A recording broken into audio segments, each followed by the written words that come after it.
ने क्या बताया था, बता सकते हो जरा मुझे, क्या कहा था रुदरफोर्ड ने, क्या डिस्कवरी की थी उसने?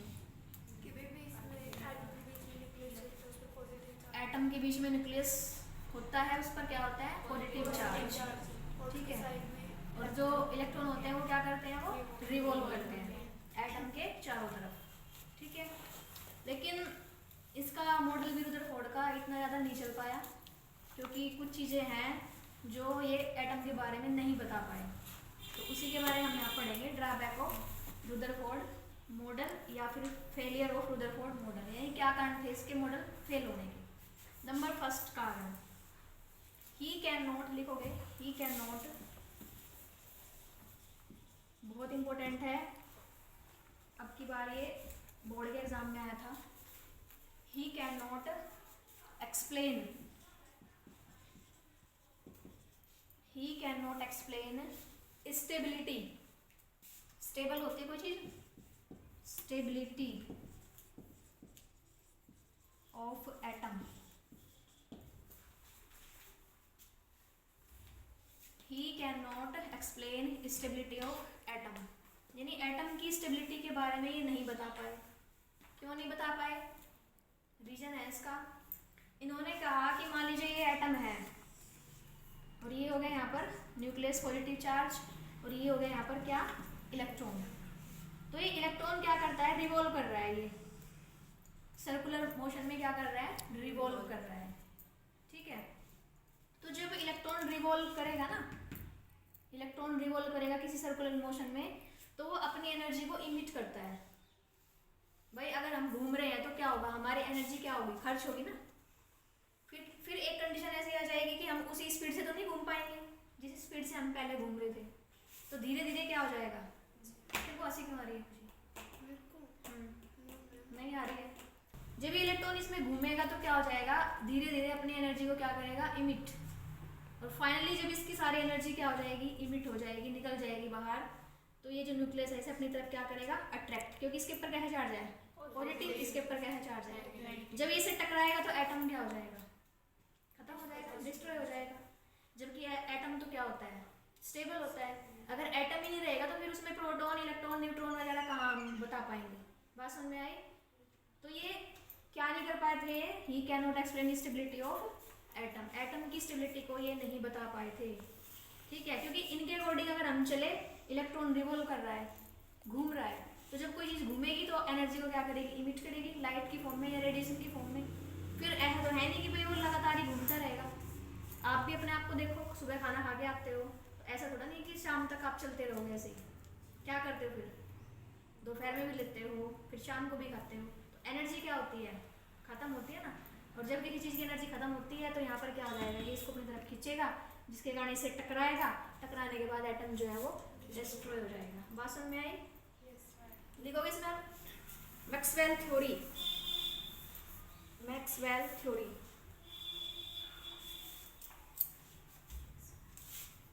मैक्सवेल नाम सुना है भाई, कहाँ सुना है,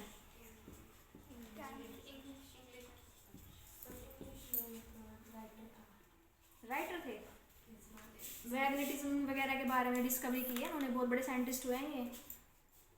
मैक्सवेल थ्योरी देखो क्या कहता है, मैक्सवेल के अकॉर्डिंग देखो क्या होता है, एनी, लिखोगे any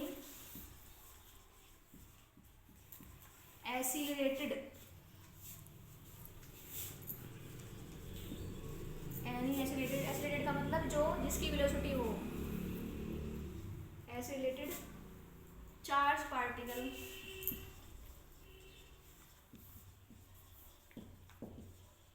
charge particle emit radiation, emit radiation, emit का मतलब होता है निकलना, and lose energy,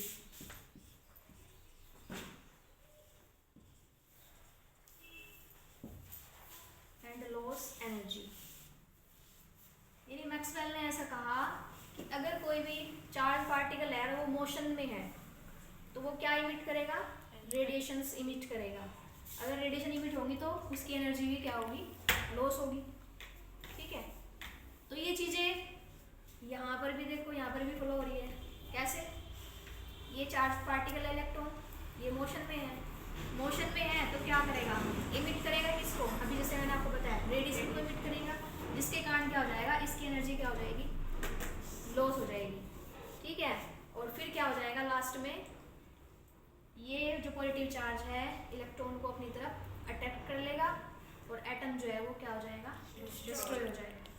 तो ये थ्योरी इसके ऊपर अप्लाई की गई, इसलिए क्या कहा गया कि ही can not explain stability of atom, कि भाई अगर कोई भी चार्ज पार्टिकल है तो वो क्या करता है, इमिट करता है रेडिएशंस को, रेडिएशन इमिट करेगा तो एनर्जी का लॉस होगा। तो सेम ये कंडीशन यहाँ पर भी है, ये चार्ज पार्टिकल है, ये रिवॉल्व कर रहा है, ठीक है, सर्कुलर मोशन में, तो एनर्जी को क्या करेगा, इमिट करेगा, जिसके कारण इसकी एनर्जी खत्म हो जाएगी और ये टकरा जाएगा किसके साथ में, पॉजिटिव चार्ज के साथ, और एटम जो है वो डिस्ट्रॉय हो जाएगा। तो सबसे इंपॉर्टेंट फैक्ट था ये, ही can not explain stability of atom. बात समझ में आई? नंबर 2 लिखिए, he cannot explain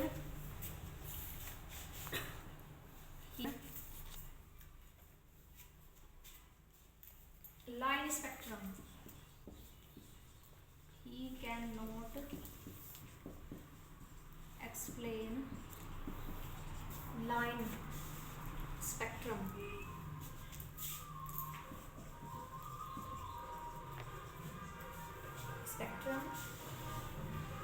और डिस्क्रीट का मतलब होता है कम, डिस्क्रीट स्पेक्ट्रम,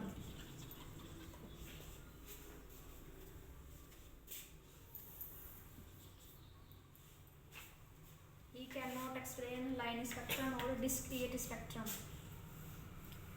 अब देखो स्पेक्ट्रम के बारे में आपने कहाँ पढ़ा है, बताओ स्पेक्ट्रम के बारे में, 10th में पढ़ा है अगर आपको याद हो, मैंने आपको प्रैक्टिकल भी कराया था, प्रिज्म में से जब लाइट पास करते हैं तो क्या होता है, वो उसमें से 7 रेज निकलती हैं, ठीक है, तो उसको हम स्पेक्ट्रम कहते हैं।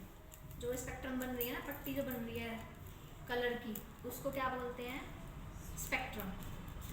तो हम देखते हैं कि जब किसी प्रिज्म में से लाइट पास करेंगे, वाइट लाइट, तो 7 रेज में क्या हो जाती है, क्या हो जाएगी, टूटेगी, ठीक है, अलग अलग दिखाई देगी। विबग्योर आपको याद होगा, विबग्योर के नाम से आपने याद किया था।